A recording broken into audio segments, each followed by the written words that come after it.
পেকে বসেছে ব্রডকাস্টরা, আর তাতে করে এই বিভাগে পড়েছে আইসিসি। সপ্তাহখানেক আগেও যারা কথা বলেছে জয় শাহের পক্ষ নিয়ে, তারাই আজকে কিনা নিয়েছে ইউটার্ন। প্রকাশ্যে দিবালোকে সমালোচনা করছে আইসিসির, সেই সাথে বাংলাদেশি সিদ্ধান্তকেও জানাচ্ছে সাধুবাদ। ব্রডকাস্টদের এমন কর্মকাণ্ডে এখন কপালে চিন্তার ভাঁজ ক্রিকেটের সর্বোচ্চ নিয়ন্ত্রক এই সংস্থার। তবে কি লোকসানের বোঝাই কোন ঠাসা করবে আইসিসিকে, সেটা নিয়ে বিস্তারিত এই রিপোর্ট। ক্রিকেট বিশ্বকাপ মানেই যে শুধু ব্যাট বলের লড়াই সেটা কিন্তু না। বিশ্বকাপ মানে হাজার হাজার কোটি টাকার ব্যবসা, আর সেই ব্যবসার মূলে শুধু একটা মাত্র ম্যাচ, ভারত বনাম পাকিস্তান। এই ম্যাচটা না হলে বিশ্বকাপ যেন মুকুট ছাড়া এক রাজার মতো।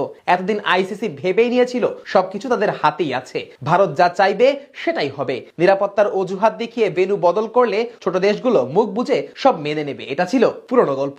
কিন্তু এবারকার গল্পে অবশ্য আবির্ভাব হয়েছে নতুন এক চরিত্রের, যার নাম ব্রডকাস্টার। বিশাল এই আর্থিক মহাযজ্ঞের সাথে ব্রডকাস্টারদের নাম জড়িয়ে থাকায় নিজেদের খেয়াল খুশি মতো সিদ্ধান্ত নেওয়ার সুযোগটা কমেছে আইসিসির। বিশ্বকাপের টিভি সত্ত্ব কিনে বসে আছে স্কাই স্পোর্টস এর মতো বড় বড় প্রতিষ্ঠান। ক্রিকেটের প্রেমে পড়ে তারা এই বিশ্বকাপে টাকা ঢালেনি, বরং বিপুল মুনাফা লাভের আশায় এত বিনিয়োগ করেছে। আর সেই মুনাফার সবচেয়ে বড় অংশ আসে ভারত পাকিস্তান ম্যাচ থেকে। এখন ধরুন সেই ম্যাচটা যদি না হয় তাহলে কি হবে?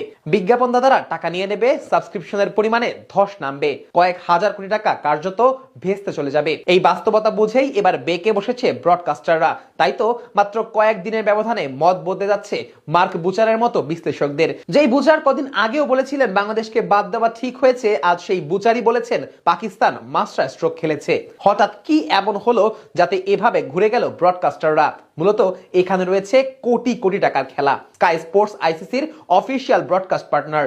আইসিসির সাথে তাদের চুক্তির অঙ্ক প্রায় $300 মিলিয়ন। এই টাকা বাঁচাতে হলে বিশ্বকাপে কোনো ঝই ঝামেলা চাইবে না স্কাই স্পোর্টস। আর এই কারণেই নাসির হোসাইনের মতো সাবেক ইংলিশ তারকারা এখন প্রকাশ্যে আইসিসির নেতৃত্ব নিয়ে প্রশ্ন তুলছেন।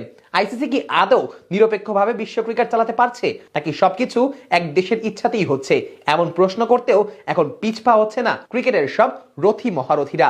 এদিকে ইংল্যান্ডের সাবেক তারকা ক্রিকেটার নাসির হোসেন বলেছেন, ভারতীয় ব্যবসায়ীরা যেভাবে সারা পৃথিবীতে ফ্র্যাঞ্চাইজি দল কিনছেন তাতে ক্রিকেটের ভারসাম্য নষ্ট হচ্ছে।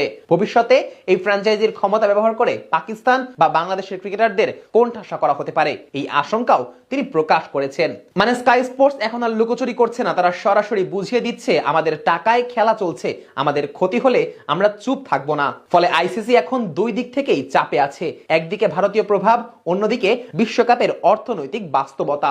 এই প্রথমবার মাঠের বাইরের খেলায় আইসিসি নিজেই ব্যাকফুটে, কারণ ব্রডকাস্টাররা বেশ ভালো করেই জানে ক্রিকেট ছাড়া আইসিসি টিকবে, কিন্তু ব্রডকাস্টিং মানি ছাড়া বিশ্বকাপ টিকবে না।